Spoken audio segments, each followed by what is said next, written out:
సుజాత, అమ్మ సుజాత, సుజాత ఆగమ్మా.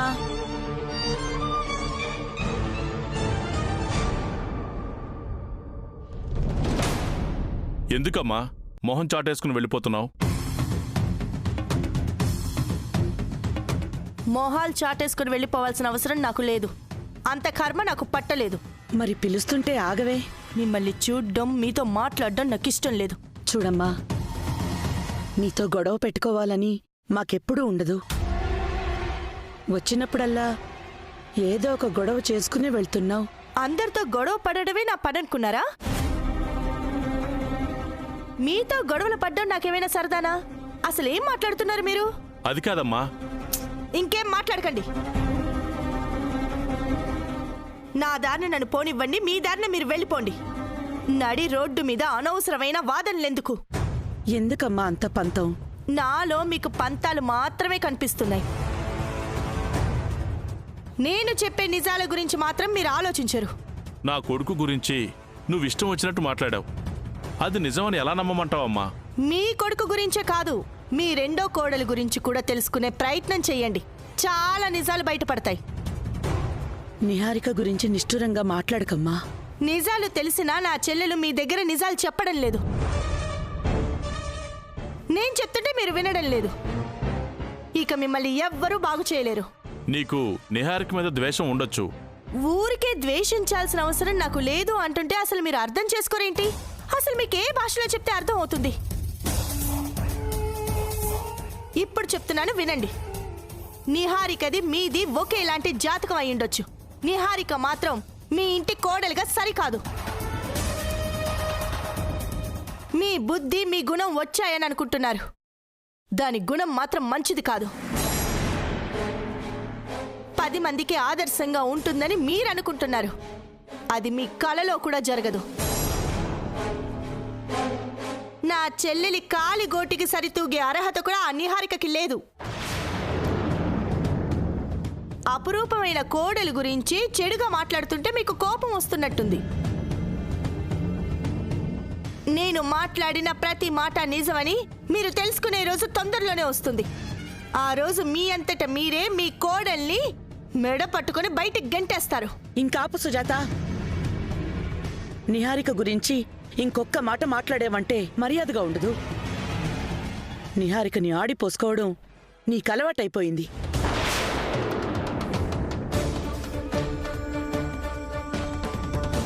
మాలో ఒకదానిగా కలిసిపోవడానికి ప్రయత్నించమ్మా. దయచేసి ఇలా మాట్లాడొద్దు. అమ్మగారు. అమ్మా నమస్కారం. అయ్యా నమస్కారం. నమస్కారం. ఊరు నుంచి ఎప్పుడొచ్చారు? నా భార్యకి ఆరోగ్యం బాగోలేక హాస్పిటల్ జాయిన్ చేస్తే ఆపరేషన్ చేయాలన్నారమ్మా. ఉన్న పళంగా 2 లక్షలు అవసరమైతే మీ ఇంటికే వచ్చానమ్మా. మీకు అవనమ్మ గారికి ఫోన్ చేస్తే కలవలేదమ్మా. సమయానికి మీ రెండో కోడలు నిహారికమ్మ డబ్బు సహాయం చేసిందమ్మా. ఇదిగో ఇప్పుడే డబ్బులు తీసుకొని మీ ఇంటి నుంచే వస్తున్నానమ్మా. మీ రెండో కోడలిది మీలాగే సాయం చేసే గుణం అమ్మా. 10 మంది కోసం ఆలోచించే మంచి మనసమ్మా. ఎంతో కాలం ఎదురు చూసి గొప్ప కోడలు తెచ్చుకున్నారమ్మా. జనాలు జేజేలు కొడతారు, నీరాజనాలు పడతారమ్మా. అంత మంచి కోడలమ్మా. నిలబెడుతుందమ్మా. మీ పరువుని, కీర్తిని 10 కాలాల పాటు నిలబెడుతుంది. అందులో అనుమానమే లేదు. మన పదుళ్ళకి దేవత అయిపోతుందమ్మా. అవని లాంటి మంచి అమ్మాయి కోడలైతే బాగుంటుంది అనుకున్నాం. అవనికి మించిన కోడలు దొరికిందమ్మా. అలాంటి కోడలు దొరకడం మీ అదృష్టం అమ్మా. మించిన కోడలు కాదు, ఇంటిని ముంచే కోడలు. ఎవరమ్మా నువ్వు? ఎందుకు అలా మాట్లాడుతున్నావు? భరణి గారు, ముందు మీరు హాస్పిటల్కి వెళ్ళండి. ఇంకేదైనా అవసరమైతే మాకు ఫోన్ చేయండి. సరే అమ్మా, ఉంటానమ్మా. వస్తానయ్యా. నిహారిక గురించి ఏం మాట్లాడారో విన్నావు కదా. దాని అసలు రూపం గురించి తెలియని వారు ఇలాగే మాట్లాడతారులేండి. మీ కోడలు మీకు గొప్పేమో, నాకు కాదు. మనుషుల్లో ఉండే చిన్న చిన్న బలహీనతలను గుర్తించడం కాదమ్మా, గొప్ప గొప్ప గుణాలు గుర్తించు. నిహారిక ఎంత మంచిదో అర్థం చేసుకో. మీ కోడలు బయటికి దేవత, లోపల దయ్యం. బయటికి మనిషి రూపం, లోపల రాక్షస నైజం. నేను కాదు, దాని గురించి మీరే బాగా అర్థం చేసుకోండి. బయట వాళ్ళు అర్థం చేసుకున్నంతగా నువ్వు అర్థం చేసుకోలేకున్నావు. ఇక మేం చేయగలిగింది ఏం లేదు. మీరేం చేయకండి. జాతకం కలిసిన రెండో కోడలే అంతా చేసి ఇంటిని సర్వనాశనం చేస్తుంది. నిజాలను తెలుసుకునేంత వరకు తన అభిప్రాయాలను మార్చుకునే పరిస్థితిలో లేదు. వెళ్దాం పదవేద.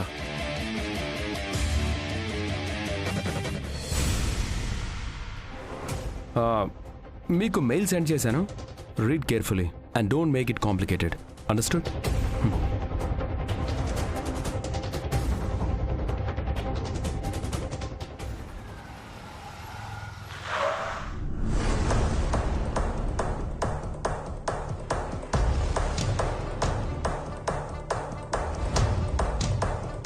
బావా, కాఫీ తీసుకో.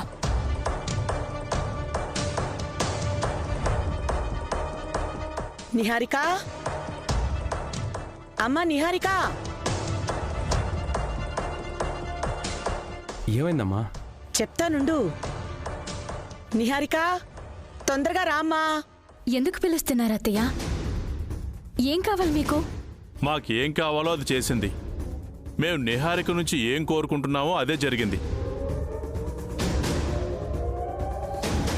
ఏం జరిగింది మావయ్య గారు?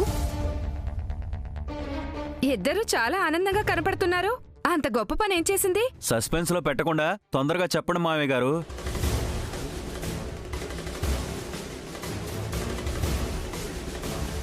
నిహారిక వాళ్ళు వస్తున్నారు కదా, డైరెక్ట్ గా వాళ్ళకే చెప్తారేమో. అన్నింటికి మనం తొందరపడి రావడమే గాని ముందుగా మనకేది చెప్పరు. నేను ఆ పల్లెటూరు వాడికి డబ్బులు ఇవ్వలేదన్న విషయం తెలిసిపోయిందేమో. దాని గురించి క్లాస్ తీసుకుంటారనుకుంటా. నాకు అది అనిపిస్తుంది.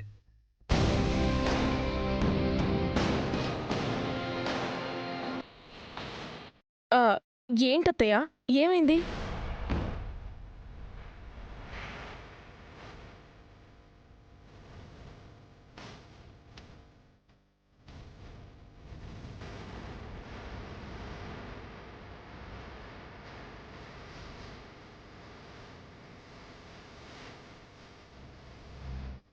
నీలాంటి కోడలు దొరకడం నిజంగా మా అదృష్టం అమ్మా. అంటే నేను కోడలిగా దొరకడం మీకు దురదృష్టమా? అదేదో సామెత చెప్పినట్టు రాజుగారి రెండో భార్య గుణవతే అంటే మొదటి భార్య గుణవతి కాదనేగా అర్థం. అన్నయ్య, ఈ టైంలో నీ సామెతలు అవసరమా? ఆ, అవని కూడా కోడలే అంటే అవని కోడలిగా రావటం కూడా మీ దురదృష్టమేనా?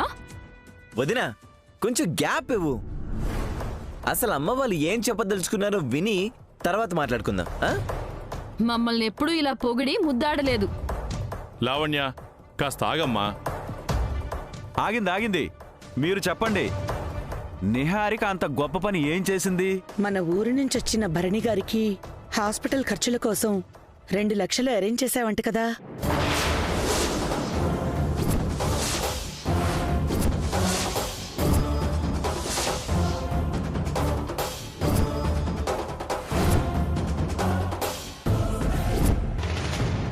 అతను దారిలో కనిపించి చెప్పారు.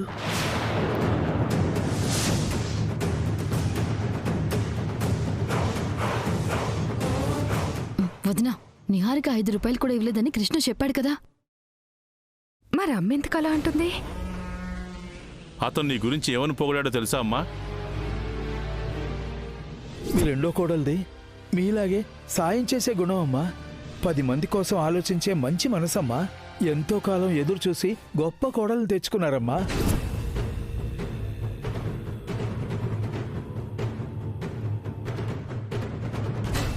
నేనిచ్చిన డబ్బుని నిహారిక ఇచ్చినట్టు అవని చెప్పినట్టుంది. పెద్దవారుగా మేము సంతోషించేది ఎప్పుడో తెలుసా అమ్మా? ఇదిగో ఇలాంటి సందర్భాల్లోనే.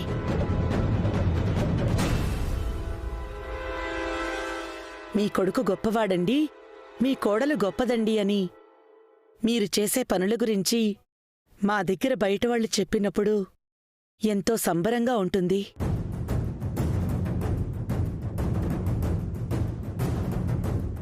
మన జాతకానికున్న గొప్ప వరమే అదమ్మా. మనమెప్పుడూ నలుగురి గురించి ఆలోచించాలనుకుంటాం, 10 మంది ఆపద తీర్చాలనుకుంటాం. ఏంటబ్బా, నా కళ్ళతో నేను చూసిన దానికి సంబంధం లేకుండా ఉందే, అంతా రివర్స్లో ప్లే అవుతోంది. మా అమ్మా నాన్నలు వేదవతిని చూసి ఎలా మురిసిపోయేవారో ఇప్పుడు మేం కూడా నిన్ను చూసి అలాగే మురిసిపోతున్నావమ్మా.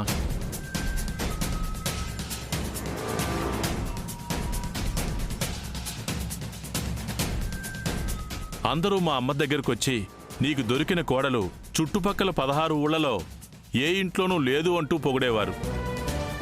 ఇంతటి పేరు రావాలంటే కోడలు పూజల్లోనూ బాధ్యతల్లోనూ పరులకు సాయం చేయడంలోనూ ముందుండాలి. వేదవతి స్థానాన్ని నువ్వు భర్తీ చేస్తావనే నమ్మకం ఇప్పుడు మాకు సంపూర్ణంగా కలిగిందమ్మా. చాలా చాలా తృప్తిగా ఉందమ్మా. నిహారికే సహాయం చేసిందని చెప్పాడా? అవును. మీరు కరెక్ట్ గానే విన్నారా? మీకెందుకు అనుమానం? మీరెవరన్నా చేశారా? మాకంత సీన్ ఎక్కడుంది? మరెందుకు అలా మాట్లాడుతున్నారు? క్రెడిట్ అంతా మా ఆవిడకి వచ్చేస్తుందని వదిన అక్క ఫీల్ అవుతున్నట్టున్నారు. మీరు తప్పుగా విన్నారు నాన్న.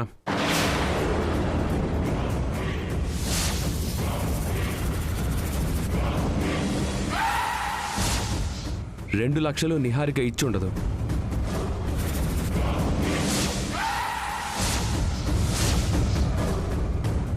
$2 లక్షలు అసలు సాయం చేసింది నిహారికే బావా.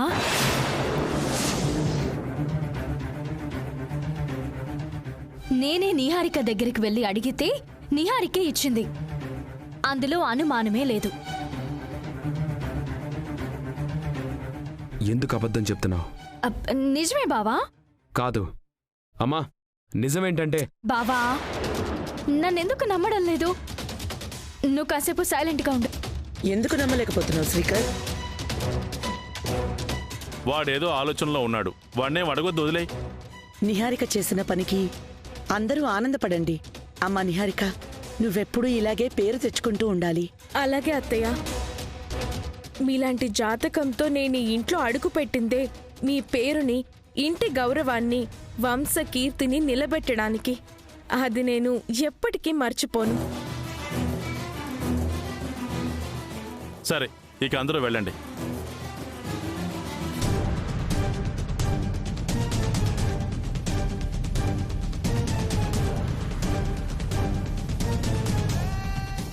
బావా, నేనేం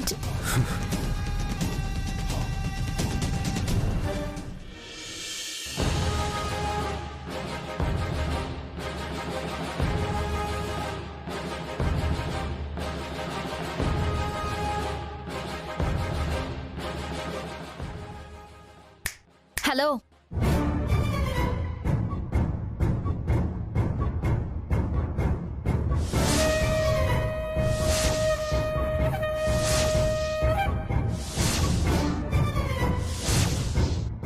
డబ్బులిచ్చింది నేను కాకపోయినా డబ్బుల విషయంలో నేను చాలా దరిద్రంగా ప్రవర్తించినా నా పేరు ఎలా వచ్చింది అని నువ్వు నీ గ్యాంగ్ తల పగలగొట్టుకుంటున్నారు కదా. ఆ డబ్బులిచ్చింది నేనే. నా భర్త దగ్గరికి వెళ్ళి నా బాధని చెప్పుకుంటే ఒక్క క్షణం కూడా ఆలోచించకుండా డబ్బులిచ్చాడు. వాటిని ఆయనకు వెళ్ళిచ్చాను. నా భర్త మంచిలో భాగం పంచుకుంటాడు, తమరి భర్త చెడులో భాగం పంచుకుంటాడు. ఎంత తేడా ఉంది కదా. అది సరే, ఈ మధ్య నువ్వేంటి బాగా రివర్స్లో వస్తున్నావు? ఒకప్పుడు నేను ఎప్పుడెప్పుడు దొరుకుతానా అని కాపలాగా ఉండేదానివి. ఇప్పుడేమో నేను దొరుకుతున్నా తిరిగి సపోర్ట్ చేస్తూ వదిలిపెడుతున్నా. కేవలం అత్త ప్రాణం కోసమేనా, లేదంటే అందులో ఇంకేమైనా అంతు చిక్కని రహస్యం ఉందా? ఇంకే ఉంటుందని నువ్వనుకుంటున్నావు? ఏమో, ఎవరికి తెలుసు? మనసులో ఒకటి బయట ఒకటి ఉండదు నిహారిక. మనదంతా ఓపెన్ మైండెడ్. వైట్ పేపర్లా చాలా క్లియర్గా ఉంటాను. నీలాగా బుర్రంతా కుట్రలు కుతంత్రాలతో నింపుకోను. డబ్బు సహాయం చేసింది నువ్వే అని తెలియగానే అత్తయ్య ఎంతలా ఆనందపడిపోయి నిన్ను అందరి ముందు పొగిడిందో చూసావా? పెద్దవాళ్ల కళ్ళల్లో ఆ ఆనందం చూసి బతికేయచ్చు తెలుసా? అటువంటి తృప్తిని మనం మన వాళ్లకు ఇవ్వగలిగితే అంతకంటే ధనం ఇంకే ఉంటుంది? ఎందుకు అనవసరంగా డబ్బు, హోదా, అధికారం, పెత్తనం అంటూ వాటి వెంట పడుతున్నావు? నీలాగే అత్తయ్య ఆ రోజు సింహాసనాల కోసం ఆశపడుంటే ఈరోజు జనం గుండెల్లో ఉండేదా? అత్తయ్య మంచితనమే తనను దేవత చేసింది. అత్తయ్యకు గుడి ఒక్కటే తక్కువ, మిగిలినవన్నీ దక్కాయి. ఒక్కొక్కరికి ఒక్కో కోరిక, ఆశ, లక్ష్యం ఉంటాయవని.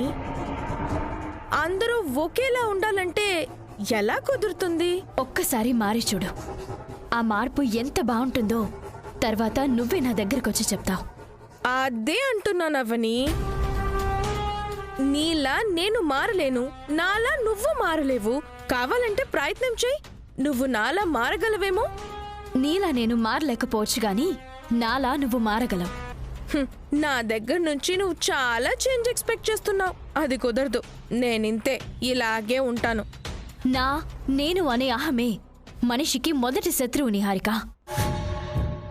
అంటే మన శత్రువుని మనలోనే ఉంచుకుని మనం బ్రతుకుతున్నట్టు. నిహారిక, నేను చెప్పేది బాగా గుర్తుపెట్టుకో. మంచితనం ముందు మనులు, మాణిక్యాలు, వజ్రాలు ఏవీ పనికిరావు. మనిషి చనిపోయినా బ్రతుకుండేది మంచితనం ఒక్కటే. అందుకే అంటారు, కొందరు బతికుండి చనిపోతారు, మరికొందరు చనిపోయి బతికుంటారు అని. ఎందుకు తల్లి నాకీ వేదాంతాలు? చదువులేని శ్రద్ధలేని విద్యార్థి చాదస్తపు పంతులమ్మకు దొరికిపోయినట్టు ఇప్పుడు నా పరిస్థితి కూడా అలాగే ఉంది. అవసరమా నాకిదంతా? ఎక్కవ్, నీకిలాంటి మాటలు ఎక్కవ్. ఈరోజు మన కుటుంబం నుంచి 2 లక్షల సహాయం పొందిన ఆ మనిషి పల్లెటూరు వెళ్లి వేదవతి గారి 2వ కోడలు ఆదుకుంది అని నీ గురించి అందరితో గొప్పగా చెప్పుకుంటాడు. అది కదా మనిషికి కావాల్సింది.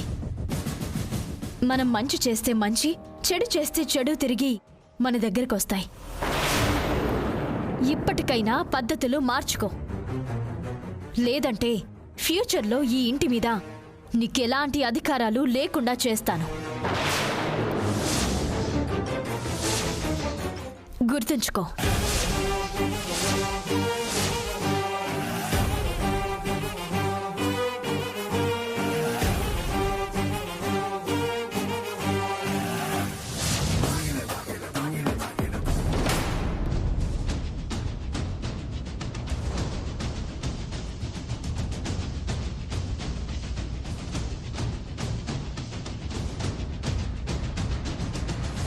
రాని చెప్తాను.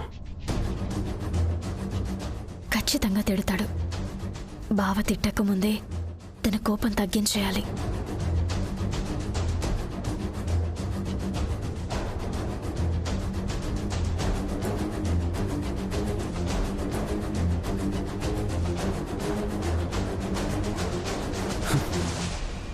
దూరం జరుగు.